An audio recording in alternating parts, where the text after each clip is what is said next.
Good morning my dear students. എല്ലാവർക്കും സാമൂഹ്യശാസ്ത്രം ക്ലാസ്സിലേക്ക് സ്വാഗതം.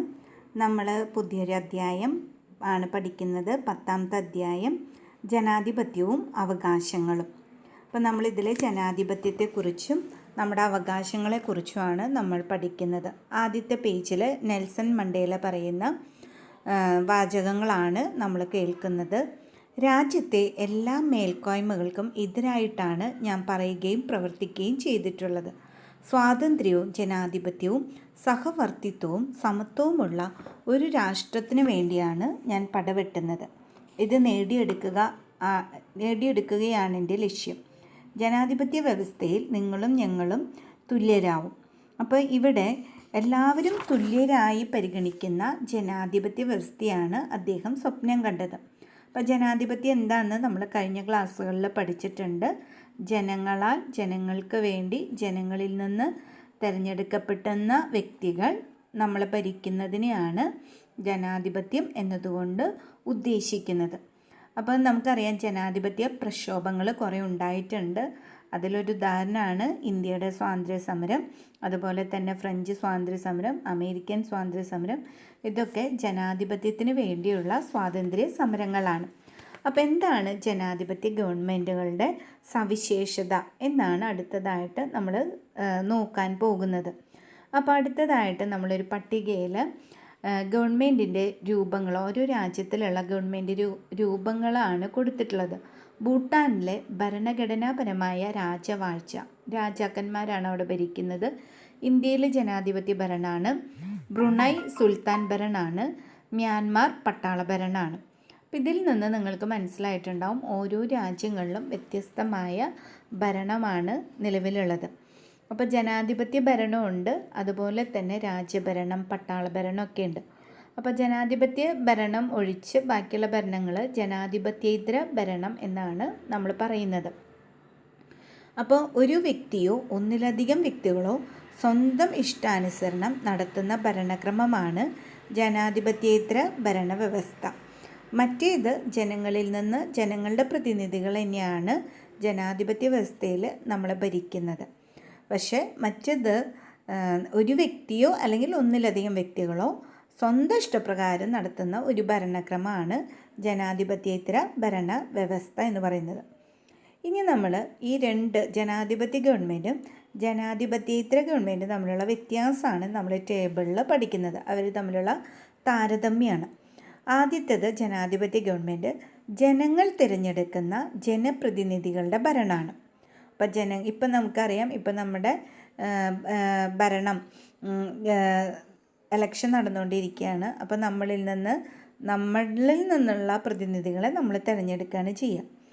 ജനാധിപത്യേതര ഗവൺമെൻറ്റിൽ അധികാരം പരമ്പരാഗതമായി കൈമാറുകയോ പിടിച്ചടക്കുകയോ ചെയ്യുന്നു. ഒന്നില്ലെങ്കിൽ രാജാക്കന്മാരൊക്കെ ആണെങ്കിൽ അവരുടെ മക്കൾക്ക് അങ്ങനെ പരമ്പരാഗതമായിട്ട് കൈമാറും, അല്ലെങ്കിൽ യുദ്ധമൊക്കെ ചെയ്ത് പിടിച്ചടക്കും.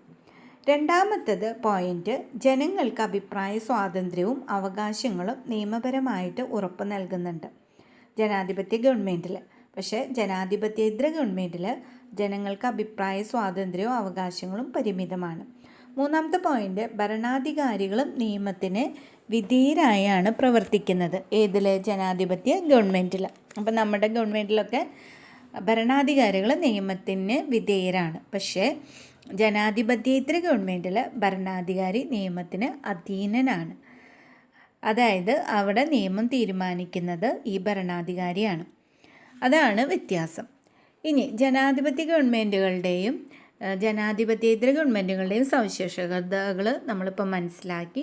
അപ്പോൾ ലോകത്ത് ഭൂരിഭാഗം രാജ്യങ്ങളും ജനാധിപത്യ ഭരണക്രമമാണ്.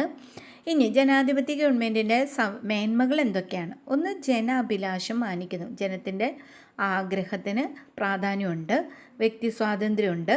ഭരണാധികാരികളും ജനങ്ങളും ഒരേ നിയമത്തിന് വിധേയരാണ്. അതായത് ആര് തെറ്റ് ചെയ്താലും നിയമത്തിൻ്റെ കാഴ്ചപ്പാടിൽ തെറ്റാണെങ്കിൽ അവർ ശിക്ഷയ്ക്ക് അർഹരാണെന്നർത്ഥം.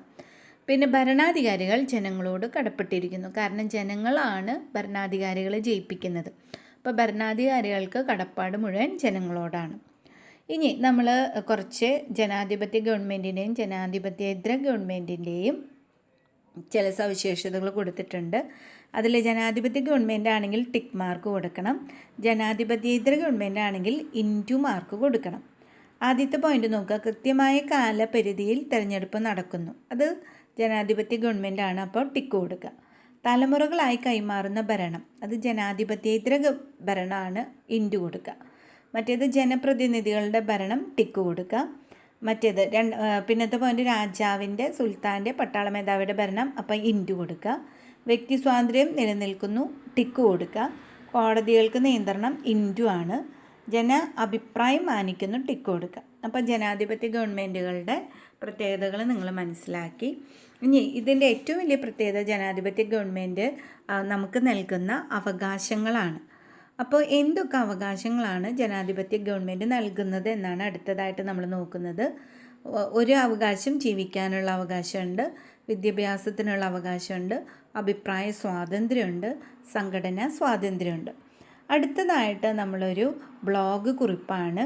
അതിലെ ബാല്യകാലം മുതൽ യുദ്ധഭൂമിയിൽ ജീവിക്കേണ്ടി വന്ന 16-കാരിയായ പലസ്തീൻ പെൺകുട്ടിയുടെ വാക്കുകളാണ് നിങ്ങൾക്ക് കേൾക്കാം. സ്വപ്നം കാണാൻ പോലും സാധിക്കാത്ത വിധം യുദ്ധം ഫറ ബക്കറിൻ്റെ എല്ലാ പ്രതീക്ഷകളും തകർത്തു. ഇതുപോലെ സ്വാതന്ത്ര്യം, സമാധാന, അവകാശങ്ങൾ എന്നീ പദങ്ങളുടെ അർത്ഥം എന്തെന്നറിയാതെ ധാരാളം പേർ ഈ ലോകത്ത് ജീവിക്കുന്നുണ്ട്. അവരൊക്കെ ഇന്നും യുദ്ധം കണ്ട് യുദ്ധഭൂമിയിൽ ജീവിക്കുന്നവരാണ്. അവർക്ക് യാതൊരു വിധത്തിലുള്ള സമാധാനവും അവർ കാണുന്നില്ല. അപ്പം അങ്ങനെ ജീവിക്കുന്ന അനേകം വ്യക്തികളുണ്ട്. അപ്പോൾ ജനാധിപത്യ ഗവൺമെൻറ് എന്ത് ചെയ്യുന്നുണ്ട്? നമ്മുടെ അവകാശങ്ങൾക്ക് നമുക്ക് ഉറപ്പ് നൽകുന്നുണ്ട്. അപ്പോൾ എന്താണ് അവകാശം എന്നാണ് അടുത്തതായിട്ട് പഠിക്കുന്നത്. ഒരു പൗരന് മെച്ചപ്പെട്ട ജീവിതം കൈവരിക്കുന്നതിനും തൻ്റെ ശേഷിയും കഴിവും വികസിപ്പിക്കുന്നതിന് സഹായകമായതും സമൂഹവും രാഷ്ട്രവും ഉറപ്പ് നൽകുന്നതുമായ വ്യവസ്ഥകളാണ് അവകാശങ്ങൾ. അപ്പോൾ ഒരു വ്യക്തിക്ക് മെച്ചപ്പെട്ട ജീവിതം ജീവിക്കുന്നതിന്, അവൻ്റെ കഴിവ്, ശേഷി വികസിപ്പിക്കുന്നതിന് സഹായകരമായ രീതിയിൽ സമൂഹം, രാഷ്ട്രം ഉറപ്പ് നൽകുന്ന വ്യവസ്ഥകളാണ്, നല്ല രീതിയിൽ ജീവിക്കാൻ വേണ്ടി സമൂഹവും രാഷ്ട്രവും നൽകുന്ന വ്യവസ്ഥകളെയാണ് അവകാശങ്ങൾ എന്ന് പറയുന്നത്. ഇനി നമ്മുടെ ഗവൺമെൻറ് ഓരോ രാജ്യവും ഭരണഘടനയിൽ ഉൾപ്പെടുത്തി പൗരന് ഉറപ്പ് നൽകുന്ന അവകാശങ്ങളുടെ പട്ടികയാണ് അവകാശ പത്രിക. അപ്പോൾ നമുക്ക് നമ്മുടെ രാജ്യം ഇന്ത്യൻ ഭരണഘടനയിൽ ഉൾപ്പെടുത്തിയിട്ടുണ്ട് നമ്മുടെ ഓരോ പൗരനും നൽകുന്ന അവകാശങ്ങൾ. അതിനെയാണ് അവകാശ പത്രിക എന്ന് പറയുക. ഇന്ത്യയുടെ അവകാശ പത്രിക മൗലിക അവകാശങ്ങൾ എന്നാണ് അറിയപ്പെടുന്നത്. ഇനി മനുഷ്യാവകാശങ്ങൾ നിങ്ങൾക്കറിയാം. നമുക്ക് കുറച്ച് കൊളാഷിൽ കുറച്ച് പോയിൻറ്റ്സ് കാണാം. അതിൽ മനുഷ്യാവകാശങ്ങൾ നിഷേധിക്കപ്പെടുന്ന സന്ദർഭങ്ങളാണ്. അവകാശ ലംഘനങ്ങൾ ഉണ്ടാകുമ്പോഴാണ് അവകാശ സംരക്ഷണത്തിന് വേണ്ടിയുള്ള ശ്രമങ്ങൾ ഉണ്ടാവുക. അപ്പോൾ ആധുനിക കാലത്ത് അവകാശങ്ങളെ പൊതുവെ മനുഷ്യാവകാശങ്ങൾ എന്ന നിലയ്ക്കാണ് നമ്മൾ വിലയിരുത്തപ്പെടുന്നത്. മനുഷ്യവംശത്തിലെ ഒരു അംഗം എന്ന നിലയിൽ എല്ലാവർക്കും ഒരുപോലെ ലഭ്യമായിരിക്കേണ്ട അവകാശങ്ങളാണ് മനുഷ്യാവകാശം. അപ്പോൾ എല്ലാ മനുഷ്യർക്കും ഒരുപോലെ ലഭിക്കേണ്ട അവകാശമാണ് മനുഷ്യാവകാശം. 1948 ഡിസംബർ 10 നിലവിൽ വന്ന സാർവദേശീയ മനുഷ്യാവകാശ പ്രഖ്യാപനത്തിൽ ഉൾക്കൊള്ളിച്ചിട്ടുള്ള ചില അവകാശങ്ങളാണ് അടുത്തതായിട്ട് നമ്മൾ കാണാൻ പോകുന്നത്. ഒന്നാമത്തെ അവകാശം ജീവിക്കാനുള്ള അവകാശം എല്ലാ വ്യക്തികൾക്കും ഉണ്ട്. സ്വാതന്ത്ര്യത്തിനുള്ള അവകാശം എല്ലാവർക്കും ഉണ്ട്. സംഘടനാ സ്വാതന്ത്ര്യമുണ്ട്. തൊഴിൽ അവകാശമുണ്ട്. സംസ്കാരവും ഭാഷയും ലിപിയും സംരക്ഷിക്കാനുള്ള അവകാശമുണ്ട്. ഇതൊക്കെ നമ്മുടെ അവകാശങ്ങളാണ്. അപ്പോൾ ഇത് സംരക്ഷിക്കുന്നതിന് വേണ്ടി ഇന്ത്യ ഗവൺമെൻറ് ദേശീയ തലത്തിൽ, സംസ്ഥാന തലത്തിൽ നിരവധി നടപടികൾ കൈക്കൊണ്ടിട്ടുണ്ട്.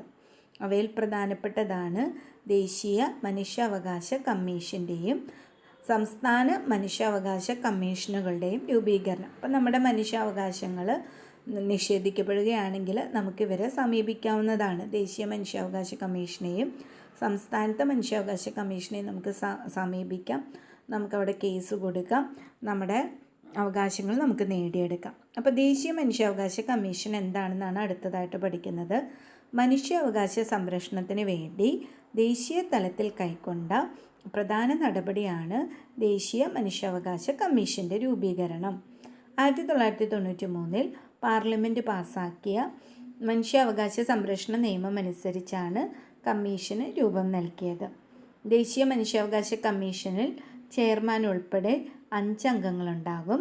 റിട്ടയർ ചെയ്ത ഒരു സുപ്രീം കോടതി ചീഫ് ജസ്റ്റിസ് ആയിരിക്കും കമ്മീഷൻ്റെ ചെയർമാൻ. അപ്പോൾ എന്താണ് ദേശീയാവകാശ കമ്മീഷൻ എന്ന് പറഞ്ഞു. അതിൽ സുപ്രീം കോടതി ജഡ്ജി ആയിരിക്കും, ചീഫ് ജസ്റ്റിസ് ആയിരിക്കും അതിലെ ചെയർമാൻ. ഇനി എന്തൊക്കെയാണ് ദേശീയ മനുഷ്യാവകാശ കമ്മീഷൻ്റെ ചുമതലകൾ? ഒന്ന്, മനുഷ്യാവകാശ ലംഘനവുമായി ബന്ധപ്പെട്ട പരാതികളിൽ അന്വേഷണം നടത്തുക. ജയിലുകളിലും മറ്റും സന്ദർശിച്ച് അന്തേവാസികളുടെ ജീവിത സൗകര്യം പഠിച്ച് ശുപാർശകൾ നൽകുക. മനുഷ്യാവകാശ സംരക്ഷണത്തിന് ഫലപ്രദമായ നിർദ്ദേശങ്ങൾ നൽകുക. മനുഷ്യാവകാശ രംഗത്ത് പ്രവർത്തിക്കുന്ന സന്നദ്ധ സംഘടനകളെ പരിപോഷിപ്പിക്കുക. ഇതൊക്കെയാണ് അവരുടെ പ്രധാനപ്പെട്ട ചുമതലകൾ. ഇനി അടുത്തതായിട്ട് സംസ്ഥാന മനുഷ്യാവകാശ കമ്മീഷൻ. എല്ലാ സംസ്ഥാനങ്ങളിലും സംസ്ഥാന മനുഷ്യാവകാശ കമ്മീഷൻ രൂപം നൽകിയിട്ടുണ്ട്. 1998 കേരള സംസ്ഥാന മനുഷ്യാവകാശ കമ്മീഷൻ നിലവിൽ വന്നു. ഒരു ചെയർമാനും 2 അംഗങ്ങളും അടങ്ങിയതാണ് സംസ്ഥാന മനുഷ്യാവകാശ കമ്മീഷൻ. ദേശീയ മനുഷ്യാവകാശ കമ്മീഷനിൽ ഇത് നിക്ഷിപ്തമായിരിക്കുന്ന ചുമതലകൾ തന്നെയാണ് സംസ്ഥാന മനുഷ്യാവകാശ കമ്മീഷനും ഉള്ളത്. അപ്പോൾ മനുഷ്യാവകാശങ്ങൾ നിഷേധിക്കപ്പെട്ടാൽ മനുഷ്യാവകാശ കമ്മീഷനെ നമുക്ക് സമീപിക്കാവുന്നതാണ്. അടുത്തത് കുട്ടികളുടെ അവകാശങ്ങൾ എന്തൊക്കെയാണ്? അതിൽ കുറേ കുട്ടികൾ പ്ലക്കാർഡ് കൈപ്പിടിച്ചിരിക്കുന്നത് നിങ്ങൾക്ക് കാണാം. അഭിപ്രായ സ്വാതന്ത്ര്യം എൻ്റെ അവകാശം, പഠിക്കാൻ എനിക്ക് അവകാശമുണ്ട്, ബാലവേലയിൽ നിന്ന് സംരക്ഷണം എൻ്റെ അവകാശം, പേരിനും ദേശീയതയ്ക്കും എനിക്ക് അവകാശമുണ്ട്. അപ്പോൾ ഇതൊക്കെയാണ് കുട്ടികളുടെ അവകാശങ്ങൾ. അപ്പോൾ അവർ കൂടുതൽ പരിഗണന അർഹിക്കുന്നവരാണ് കുട്ടികൾ. അതുകൊണ്ട് കുട്ടികളുടെ അവകാശം സംരക്ഷണം വളരെ പ്രധാനമാണ്. അപ്പോൾ വിദ്യാഭ്യാസം കുട്ടികളുടെ പ്രധാന അവകാശമാണ്. അപ്പോൾ എല്ലാ വിദ്യാർത്ഥികൾക്കും പഠിക്കാനുള്ള അവകാശമുണ്ട്. 2009 പാർലമെൻറ്റ് പാസ്സാക്കിയ വിദ്യാഭ്യാസ അവകാശ നിയമം ഇത് എടുത്തു പറയുന്നുണ്ട്.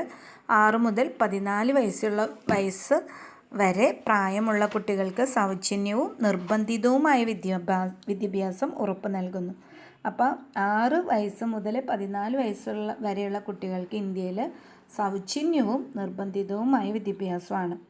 അപ്പോൾ അതെല്ലാ സംസ്ഥാനങ്ങളിലും ഇത് പാലിക്കപ്പെടുന്നു. പഠനാനുകൂല അന്തരീക്ഷവും അടിസ്ഥാന സൗകര്യങ്ങളും കുട്ടികളുടെ അവകാശമാണ്. പഠിക്കാനുള്ള കുട്ടികളുടെ അവകാശമാണെന്ന് മനസ്സിലാക്കുക. പിന്നെ കൂടുതൽ അവകാശങ്ങൾ നമുക്ക് നോക്കാം. അതിജീവനത്തിനും സംരക്ഷണത്തിനും പൂർണ്ണ വികാസത്തിനുമുള്ള അവകാശമുണ്ട്. മാനസികവും ശാരീരികവുമായ പീഡനങ്ങളിൽ നിന്ന് സംരക്ഷണത്തിനും പരിചരണത്തിനുമുള്ള അവകാശമുണ്ട്. അതുപോലെ തന്നെ വിവിധ തരത്തിലുള്ള ചൂഷണങ്ങൾക്ക് ഇന്ന് കുട്ടികൾ വിധേയരാകുന്നുണ്ട്. അപ്പോൾ കുട്ടികളുടെ അവകാശങ്ങൾ സംരക്ഷിക്കുന്നതിന് ദേശീയ തലത്തിലും സംസ്ഥാന തലത്തിലും ധാരാളം നടപടികൾ കൈക്കൊണ്ടിട്ടുണ്ട്. ഇതിൽ ഏറ്റവും പ്രധാനപ്പെട്ടതാണ് ദേശീയ ബാലാവകാശ കമ്മീഷൻ്റെയും സംസ്ഥാന ബാലാവകാശ കമ്മീഷനുകളുടെയും രൂപീകരണം. അപ്പോൾ നിങ്ങൾക്കെല്ലാ പ്രാവശ്യവും ദേശീയ കമ്മീഷനുകളും സംസ്ഥാന ബാലാവകാശ കമ്മീഷനുകളുടെയൊക്കെ പോസ്റ്ററുകളൊക്കെ നിങ്ങൾ സ്കൂളിൽ പ്രദർശിപ്പിച്ചിട്ടുള്ളത് കാണാം. വിദ്യാഭ്യാസം എന്നത് നിങ്ങളുടെ അവകാശമാണ് എന്നുള്ളത് പറയുന്ന ധാരാളം കുട്ടികൾക്കുള്ള അവകാശങ്ങളുണ്ട്. കുട്ടികളുടെ അവകാശങ്ങൾ ഹനിക്കപ്പെട്ടാൽ ബാലാവകാശ കമ്മീഷനെ നമുക്ക് സമീപിക്കാം, പരാതിപ്പെടാം. അടുത്തതായിട്ട് നമ്മൾ നോക്കുന്നത് സ്ത്രീകളുടെ അവകാശങ്ങളാണ്. അപ്പോൾ സമൂഹത്തിൽ സ്ത്രീകൾക്കും തുല്യ സ്ഥാനമാണ് നൽകേണ്ടത് എന്നുള്ളത് നമുക്കെല്ലാവർക്കും അറിയാം.